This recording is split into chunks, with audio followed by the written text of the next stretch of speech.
l'impression que c'est le corps de Christ, de Jésus-Christ, brisé à la croix. Oui, c'est vrai, mais il y a une autre réalité dans le pain, le fait que nous sommes le corps de Christ. Nous sommes un corps comme un pain, et chaque morceau représente chaque individu de ce corps. Donc, il y a une question d'unité, mais il y a une question d'unité. Ce que je veux dire en rapport avec ça, c'est que nous, en tant que membres de la nouvelle alliance, en tant que bénéficiaires de cette alliance, nous devons avoir entre nous des relations de miséricorde. Nous devons être entre nous ce que Dieu est avec nous.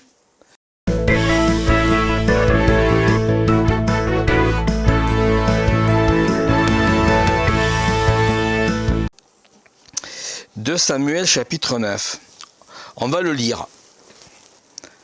En fait, ce que je voudrais vous parler aujourd'hui, et dans un sens, on rejoindra un petit peu quelque chose qui a été dit au sujet de la Sainte Seine,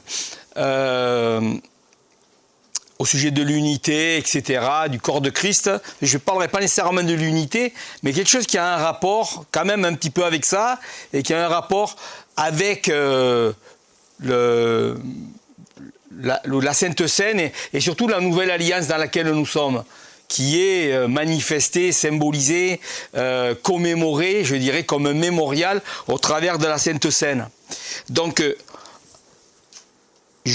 on va lire, si vous voulez, les versets 1 au verset 13 de 2 Samuel 9. 2 Samuel 9, 1 à 13. David dit, « Reste-t-il encore quelqu'un de la maison de Saül pour que je lui fasse du bien à cause de Jonathan ?» Il y avait un serviteur de la maison de Saül nommé Tsiba, que l'on fit venir auprès de David. Le roi lui dit, « Es-tu Tsiba ?» Et il répondit, « Ton serviteur. » Le roi dit, « N'y a-t-il plus personne de la maison de Saül pour que j'use envers lui de la bonté de Dieu ?» Et Tsiba répondit au roi, « Il y a encore un fils de Jonathan, perclus des pieds. » Le roi lui dit, « Où est-il ?» Et Tsiba répondit au roi, « Il est dans la maison de Makir, fils d'Amiel, à Lodebar. » Le roi David l'envoya chercher dans la maison de Makir, fils d'Amiel, à Lodebar. Et Méphibosheth, fils de Jonathan, fils de Saül, vint auprès de David, tomba sur sa face et se prosterna. David dit, Méphibosheth, et il répondit, voici ton serviteur. David lui, ne crains point, car je veux te faire du bien, à cause de Jonathan ton père. Je te rendrai toutes les terres de Saül ton père, et tu mangeras toujours à ma table. Il se prosterna et dit, qu'est ton serviteur pour que tu regardes un chien mort tel que moi.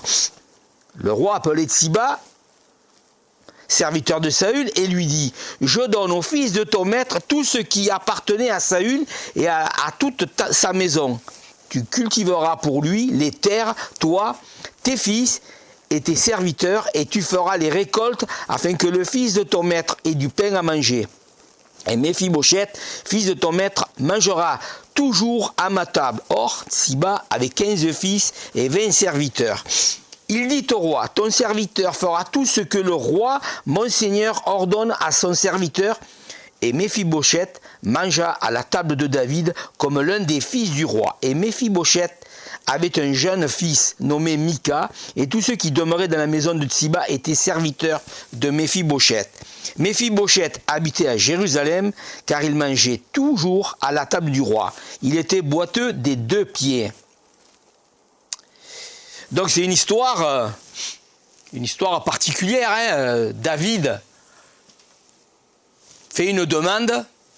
Est-ce qu'il reste quelqu'un de la maison de Saül ? Mais la question c'est, pourquoi est-ce que David il voulait lui faire du bien à ce Méphibosheth ? Pourquoi ? Qu'est-ce qui motive David à vouloir faire du bien à cet homme, Il lui dit, David demande, reste-t-il encore quelqu'un dans la maison de Saül pour que je lui fasse du bien ? Littéralement, que j'use de bonté ou de miséricorde. Le mot qui est employé, c'est là, c'est ça. C'est le mot chesed en hébreu qui signifie bonté ou miséricorde.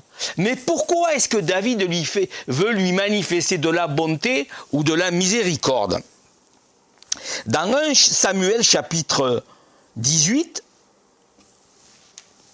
versets 3 et 4, David fit alliance avec David parce qu'il aimait comme son âme. Il ôta le manteau qu'il portait pour le donner à David et lui donna ses vêtements, même son épée, son arc et sa ceinture. Pourquoi est-ce que David veut lui faire du bien? Parce qu'il a fait une alliance avec Jonathan. C'est à cause de l'alliance entre David et Jonathan que David va traiter Méphibosheth d'une manière particulière. Dans la relation des alliances dans l'Ancien Testament, il y a toujours cette dimension de miséricorde. Il y a un mot spécifique, qui est ce mot-là, chesed, qui est toujours lié aux alliances.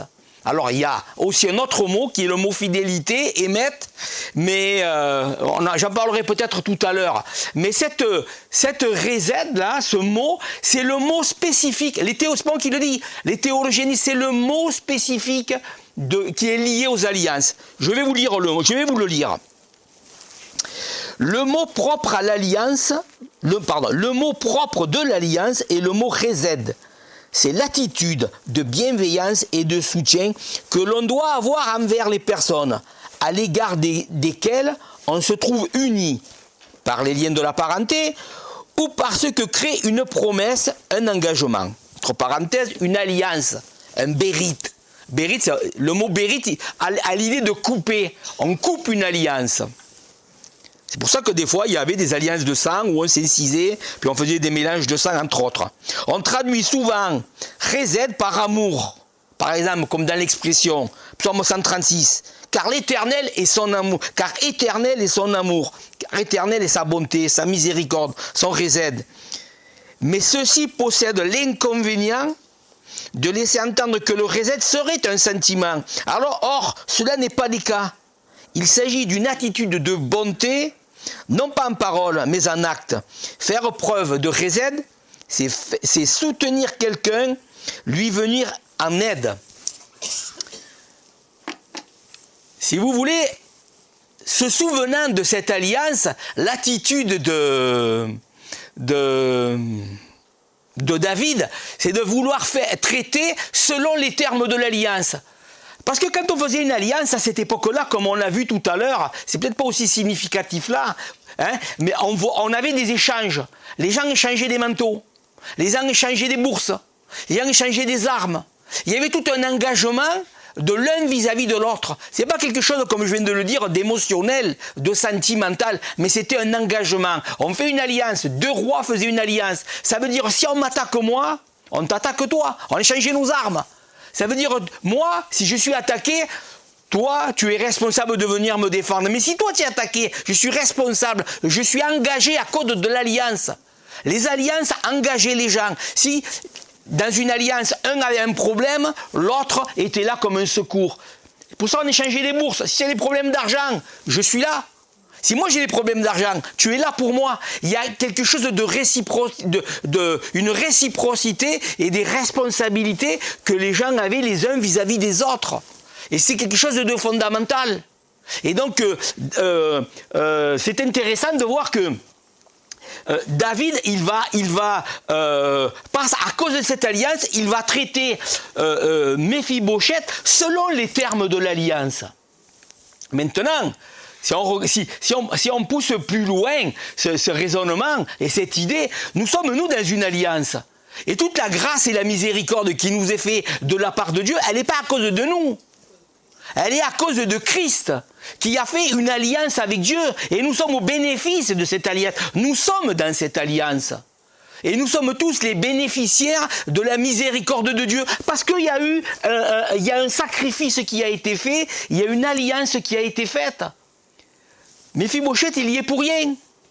Il est juste le bénéficiaire. Il bénéficie de cette alliance. Il bénéficie de la miséricorde à cause de l'alliance. Nous bénéficions, nous, en Jésus-Christ, de la bénédiction, de l'alliance. Nous recevons la grâce et la miséricorde de Dieu. En fait, quand vous regardez Exode chapitre 34, verset 6, où il est dit, il faudrait que j'aille à la référence, si je l'ai noté quelque part, je vais vous le lire, je reviendrai à ma... Exode 34, verset 6, c'est intéressant. Si vous voulez une définition de qui est Dieu, vous l'avez là. Il n'y a pas un texte dans le Nouveau Testament, dans la Bible, aussi précis, aussi clair sur qui nous dit qui est Dieu. En fait, ça ne peut pas être plus clair, vous savez pourquoi? Parce que c'est Dieu qui parle de lui-même à Moïse. Écoutez ce que Dieu dit. Verset 5. L'Éternel descendit dans une nuée et se tint là auprès de lui, Moïse, et proclama le nom de l'Éternel. Et l'Éternel passa devant lui, devant Moïse, et s'écria. C'est l'Éternel qui parle. L'Éternel Dieu, miséricordieux, compatissant, lent à la colère, riche en bonté et en fidélité.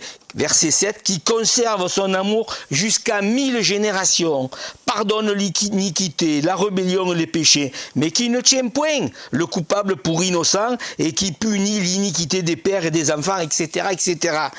Mais Dieu se déclare lent à la colère, compatissant, bon, aimant. Dieu se définit comme ça, mais il dit, là, riche en bonté, riche en réserve et en fidélité émette. Les deux mots sont liés. Et tout au long des alliances, dans l'Ancien Testament, on retrouve toutes sortes de mots liés à ces deux mots-là. Attendez, je retourne à ma note. Tout le long de la Bible, on retrouve cette notion d'alliance et de fidélité. Dieu est fidèle. Il n'est pas fidèle à cause de nous. Il est fidèle à cause de ce que lui, il est. Dieu est fidèle. Dieu est fidèle, pas parce que vous êtes fidèle. Il est fidèle parce que c'est dans sa nature à être fidèle. Si Dieu n'était pas fidèle à l'alliance qui existe entre Jésus-Christ, nous d'une certaine manière, et le Père, ben, Dieu se renierait lui-même. Dieu est fidèle à ce qu'il est. Il n'est pas fidèle à nous. Si la fidélité de Dieu dépendait de nous, de notre fidélité à nous, mais bon, on serait perdu, hein? On serait perdu. Non, Dieu est fidèle parce qu'il est fidèle, c'est dans sa nature, c'est dans son caractère. Il ne peut pas se renier. Donc il y a une fidélité de Dieu qui est extraordinaire. Hein? Dieu, il nous aime, il nous garde, jusqu'au bout, il va nous garder. Parce qu'on est dans cette alliance, parce qu'on est dans cette miséricorde. Maintenant, je voudrais revenir à au sujet de la question de la Sainte Seine. Quand nous prenons la Sainte Seine, nous témoignons quoi? Que nous sommes un corps. Que nous sommes un corps, une unité. Et d'ailleurs, l'apôtre Paul le dit clairement. Il le dit, comme il y a un seul pain et plusieurs morceaux, ainsi, ou l'inverse, plusieurs morceaux et un seul pain, je ne sais plus dans quel sens il le dit, mais qu'est-ce qu'il dit? Il dit, ainsi en est-il du corps, ainsi en est-il de Christ. Ici, de Christ, il parle du corps de Christ. Ok? Un seul pain. Si vous voulez, dans la question du pain, on a toujours l'impression que c'est le corps de Christ, de Jésus-Christ, brisé à la croix. Oui, c'est vrai, mais il y a une autre réalité dans le pain, le fait que nous sommes le corps de Christ. Nous sommes un corps comme un pain, et chaque morceau représente chaque individu de ce corps.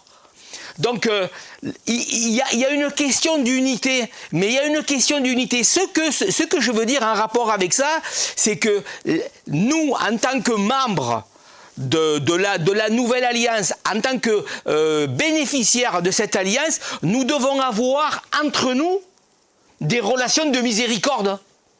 Nous devons être entre nous ce que Dieu est avec nous. Regardez David. Il fait miséricorde, il veut avoir une relation avec Méphibosheth miséricordieuse. Nous devons avoir, nous, entre nous, cette attitude d'amour, parce qu'on peut le traduire par amour parfois par grâce, parfois par bonté. Par exemple, dans les lamentations de Jérémie au chapitre 2, les bontés de l'Éternel se renouvellent chaque matin. Mais c'est le chesed, c'est toujours ce mot qui revient. Vendredi, j'ai regardé quasiment toutes les références, les occurrences dans une concordance hébreu-anglais. Là, j'ai regardé toutes les occurrences qui existaient sur ce mot-là. Il y en a peut-être une 100 ou 150. Il y en a beaucoup dans les psaumes, beaucoup... toujours ou dans les prophètes, etc. Mais il y a toujours cette question de fidélité, d'amour, de bonté, et de compassion même. Donc c'est ce que Dieu est. Il est bon, il est amour, il est compatissant envers chacun d'entre nous. Et donc c'est incroyable de voir que Dieu, dans sa miséricorde, c'est comme ça qu'il nous traite. Et Méphibosheth, c'est pas quelqu'un de parfait. C'est quelqu'un qui est estropié. Hein? On pourrait dire, chacun d'entre nous, nous sommes des estropiés. Est-ce que nous ne sommes pas des estropiés? Pas physiquement peut-être, mais nous sommes des estropiés de la vie. On a tous des problèmes, des difficultés, des péchés, des mauvais penchants, des choses que tout le monde voit, et puis il y a que des choses qu'il n'y a que nous et le Seigneur qui voyons dans nos vies. Mais on est des estropiés, et peut-être des fois ça nous porte peine, comme lui, ça lui porte peine. Mais moi je suis qu'un chien, il dit.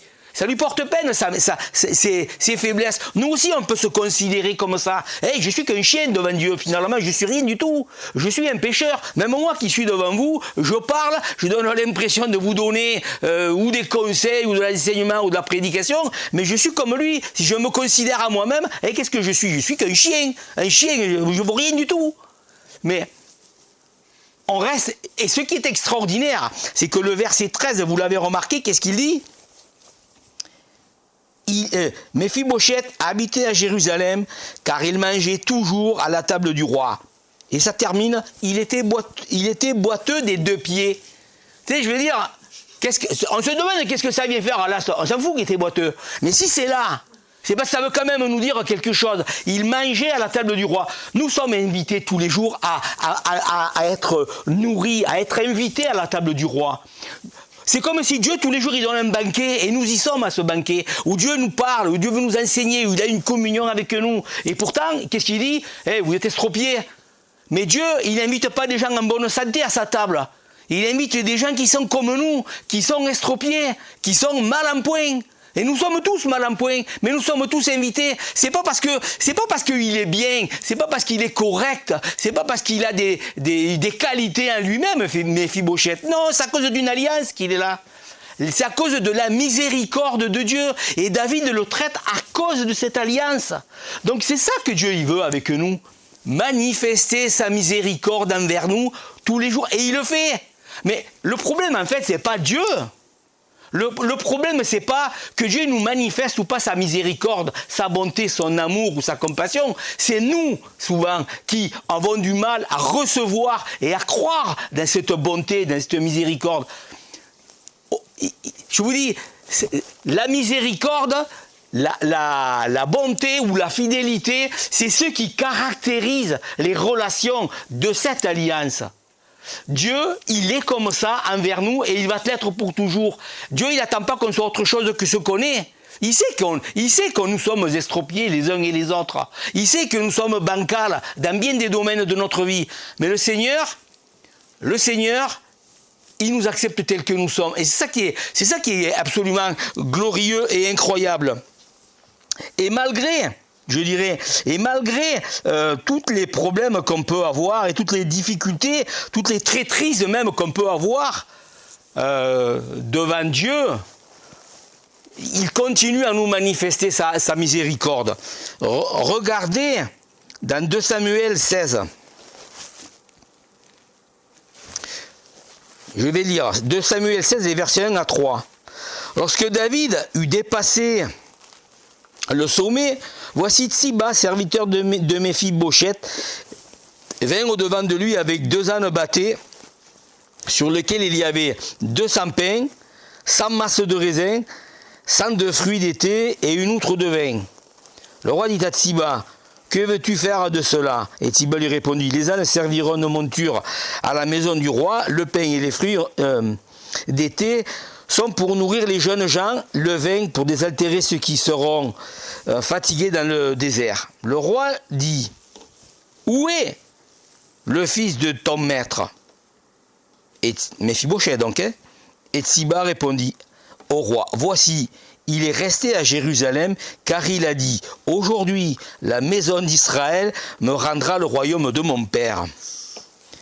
Le gars, il est traité selon... Il n'est plus rien du tout. Il est planqué dans un village, je ne sais même pas où c'est, Lodebar. À ma connaissance, je ne me rappelle pas avoir vu d'autres références de ça dans l'Ancien Testament. Mais où c'est, j'en sais rien. Mais là, cet homme, il se trouve là, maintenant à la table du roi, mais maintenant que le roi il a des problèmes, vous savez, c'est l'époque où David il a des problèmes avec son fils Absalom. Donc comment ? Qui le chasse, qui le pourchasse. Donc l'autre il est resté à Jérusalem et il a dit c'est bon, je vais en profiter et je vais récupérer le trône. Et le gars il a été comment dire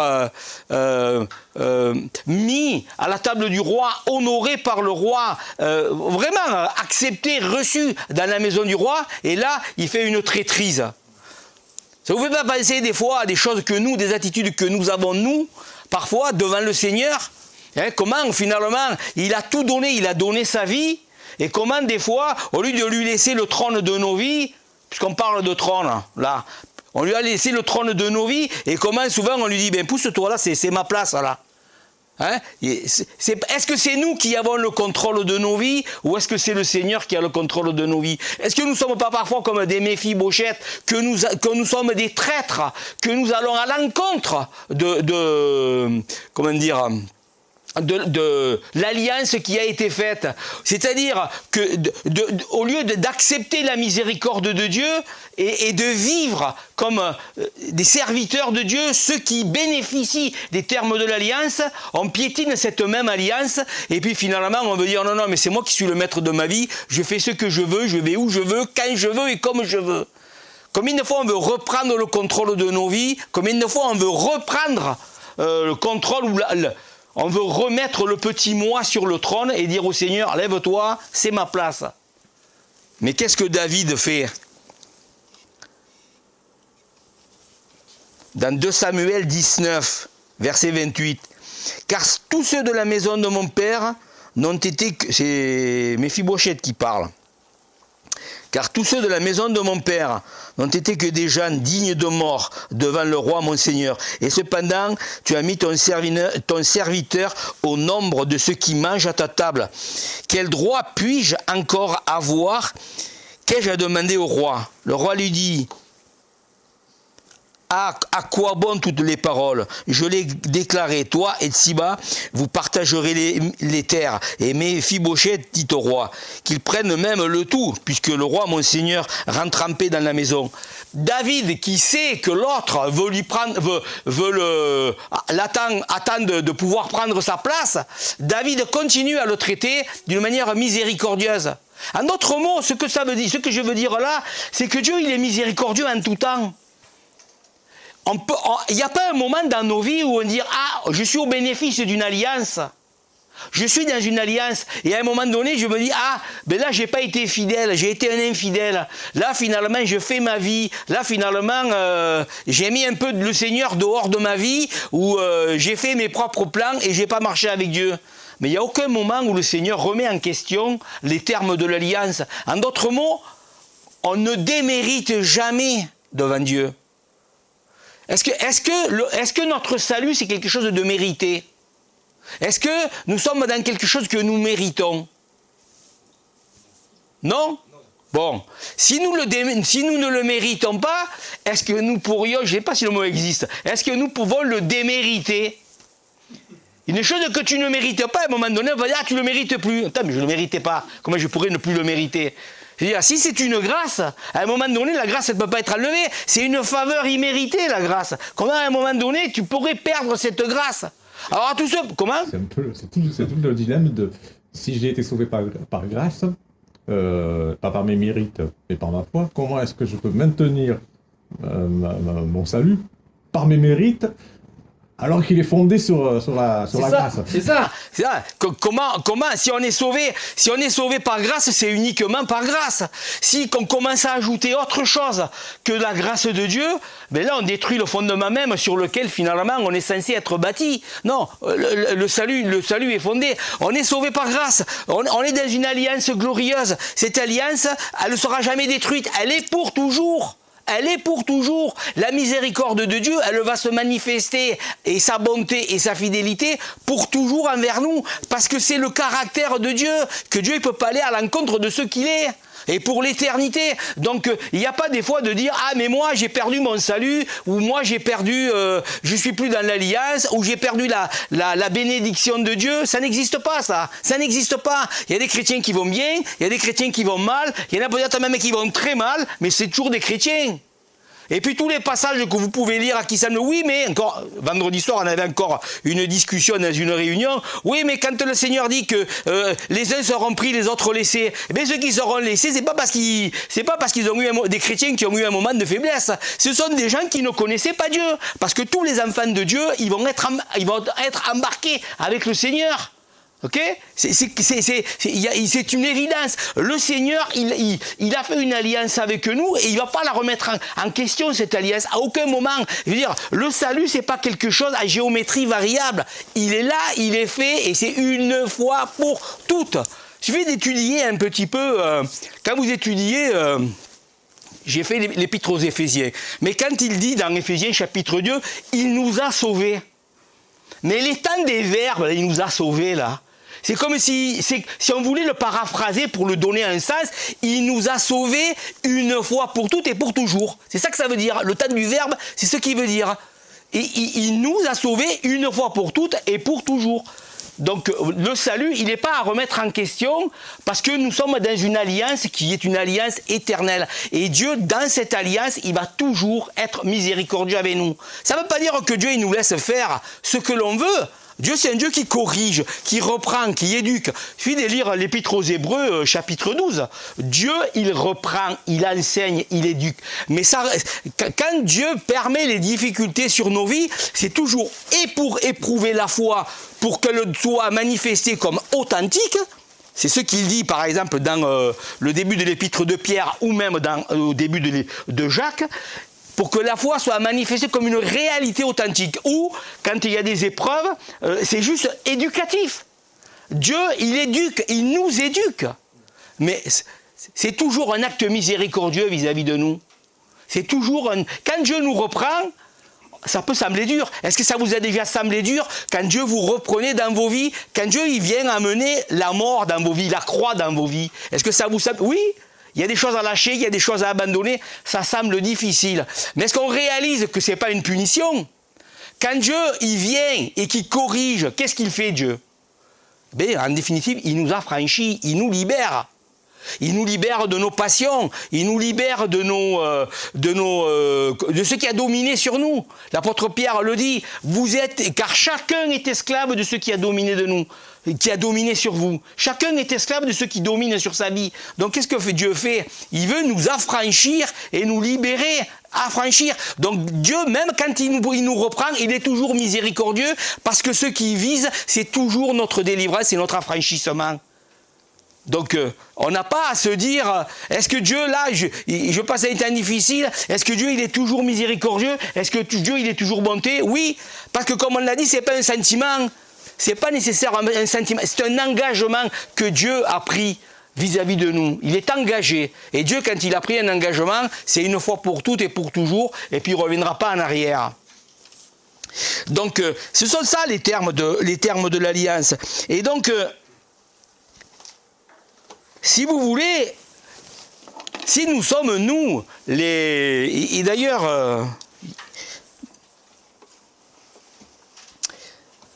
je veux juste retrouver un verset où David dit, excusez-moi, verset 3, chapitre 9, le roi dit, n'y a-t-il plus personne de la maison de Saül pour que j'use envers lui de la bonté de Dieu? Dans nos relations interpersonnelles, ce qu'on doit faire, c'est de manifester la bonté de Dieu. Si nous sommes si nous goûtons dans l'alliance avec Dieu, dans ce dans quoi Dieu nous a introduit, une relation avec lui, si nous avons goûté la miséricorde de Dieu, nous avons un devoir, c'est de vivre les uns avec les autres dans cette manifestation de miséricorde les uns envers les autres, d'être bons et miséricordieux les uns envers les autres. C'est quoi, qu'est-ce qui fait, c'est quoi notre caractéristique à nous là? Nous sommes enfants de Dieu. Dans l'Antiquité, c'était quoi la caractéristique d'un enfant? Peut-être que j'ai déjà dit ça dans le passé ici. C'était quoi la caractéristique d'un enfant? Un enfant, il était caractérisé par une chose. En grandissant, il reproduisait ce que son père était. Si, regardez Jésus. Son père, il était charpentier, enfin, on qualifie ça de charpentier, il construisait des maisons. Hein, il était charpentier ou des toits, on n'en sait trop rien là. Mais qu'est-ce que faisait Jésus? Le même travail que son père. Si un homme était berger, son fils était berger. S'il était agriculteur, son fils était agriculteur. S'il était menuisier, son fils était menuisier. Si il faisait, je sais pas, il faisait des puisatiers, et son fils aussi, sa fille aussi peut-être. Bien fait, ça c'est dans un film. Il était puisatier, il faisait des puits. Le fils reproduisait toujours ce que le père était. Cette réalité, elle est toujours... Qu'est-ce qu'il dit? Si vous êtes fils de Dieu, heureux, dans les béatitudes, qu'il parle heureux ceux qui procurent la paix. Voilà, heureux ceux qui procurent la paix. Ils seront appelés fils de Dieu. Pourquoi? Parce que c'est Dieu qui procure la paix. On reproduit ce que le Père est. Donc si Dieu est miséricordieux, nous devons reproduire ce que Dieu est. Parce que c'est un principe, parce que c'est une loi, on dirait, qui est non seulement culturelle, mais spirituelle. Dieu est miséricordieux, il nous fait miséricorde. Nous, en tant que les fils du Dieu miséricordieux, bon et fidèle, qu'est-ce qu'on doit avoir? Une attitude bonne, fidèle et miséricordieuse, les uns envers les autres, dans le corps de Christ. Et c'est ça, quand on prend la Sainte Seine, on devrait réaliser une chose. C'est un engagement qu'on prend les uns vis-à-vis des autres. Sinon, il ne faut pas le prendre. Il ne faut pas le prendre. Quand il dit, peut-être ça va aller à l'encontre de ce que vous croyez, mais je vais le dire quand même. Quand vous prenez la Sainte Seine, hein, et que la Bible dit « examinez-vous vous-même », est-ce que c'est un appel à l'introspection, ça?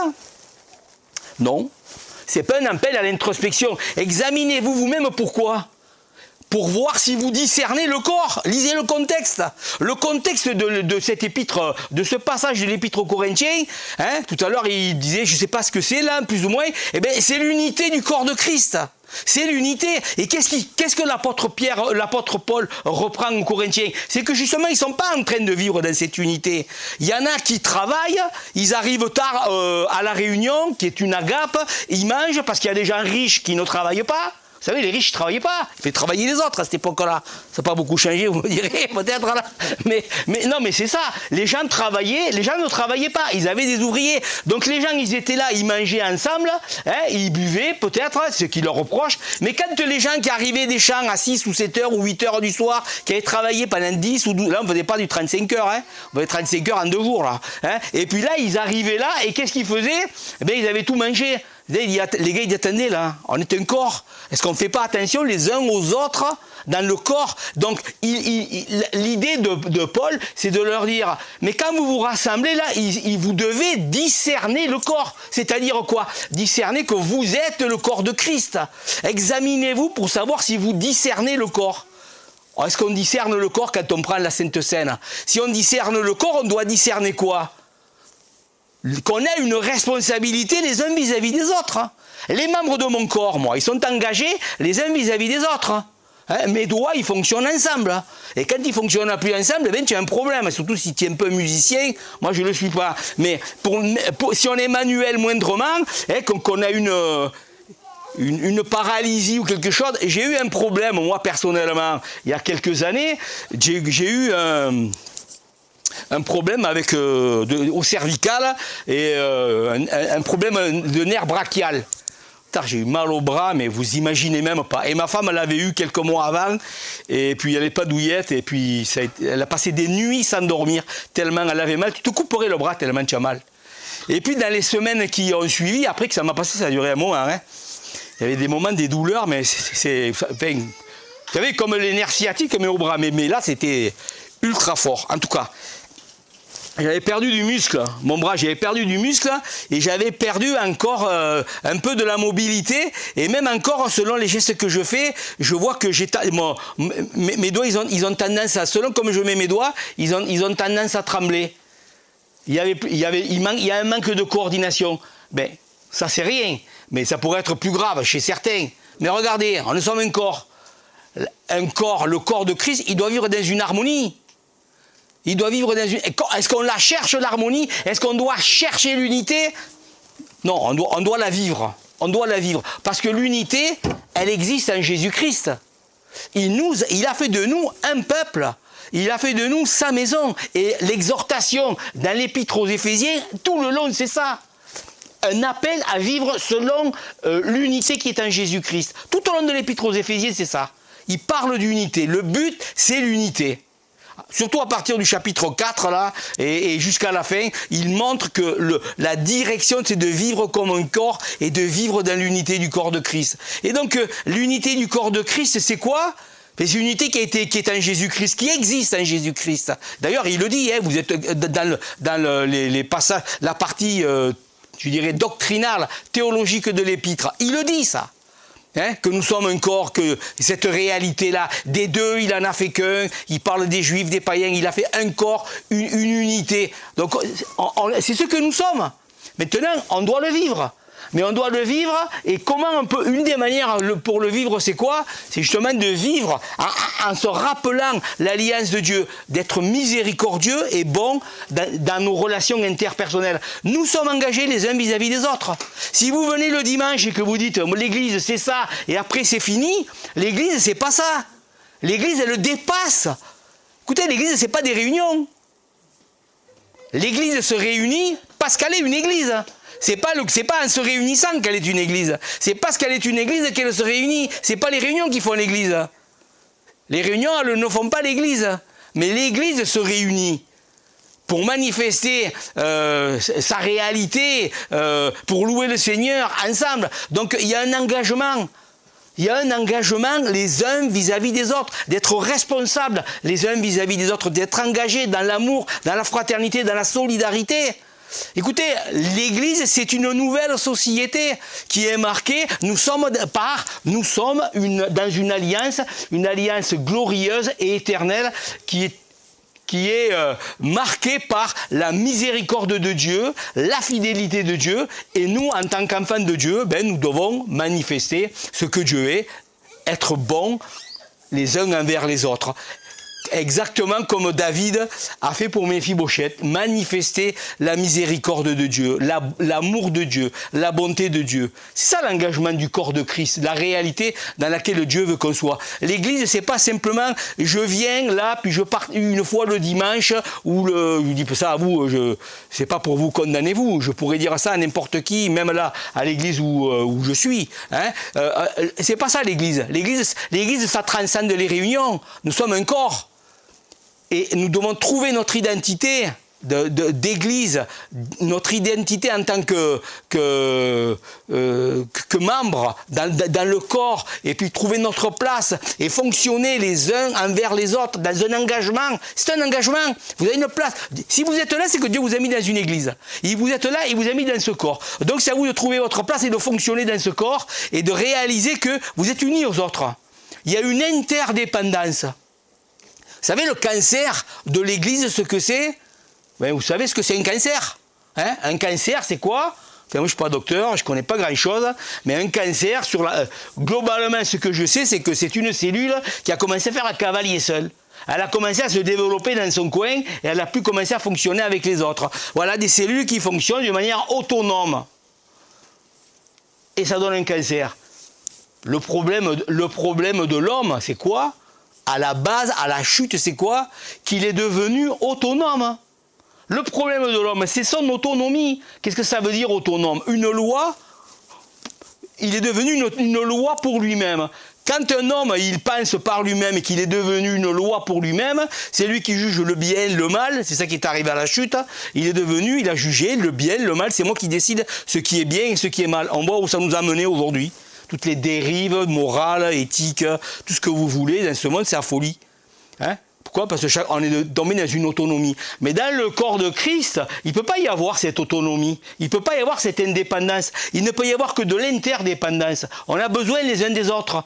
Peut-être vous ne le réalisez pas, mais c'est une réalité. Nous avons besoin les uns des autres. Que les gens prient pour nous, que les gens nous soutiennent, qu'on soutienne les gens. On a besoin de s'engager les uns vis-à-vis des autres.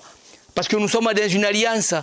Et dans cette alliance, ce qui fonctionne, c'est la miséricorde, c'est la bonté, c'est les termes mêmes et que Dieu a envers nous. Mais si Dieu l'a envers nous, nous devons l'avoir les uns envers les autres. Quand la Bible dit « aimer ton prochain comme toi-même », mais c'est toujours dans un cadre et dans un terme d'alliance.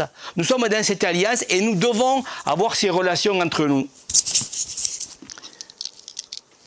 Je termine.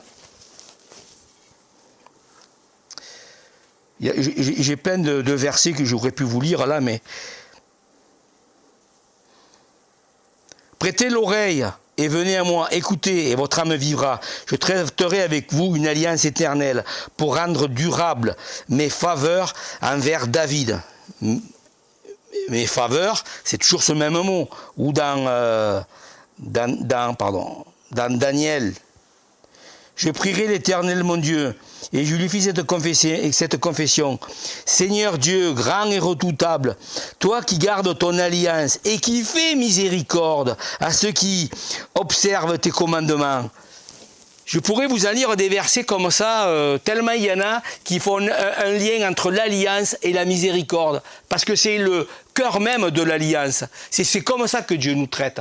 Selon sa miséricorde, selon sa bonté. Et on pourrait regarder, même dans le Nouveau Testament, regardez, je vous laisserai le regarder, mais vous regarderez le cantique de Marie, dans Luc, ou le cantique de Zacharie, dans Luc aussi, et vous verrez comment ils parlent de miséricorde et qu'ils font référence à David. Mais quand ils font référence à David, ils font référence à quoi ? À l'alliance avec David, ou qui fait référence à Abraham.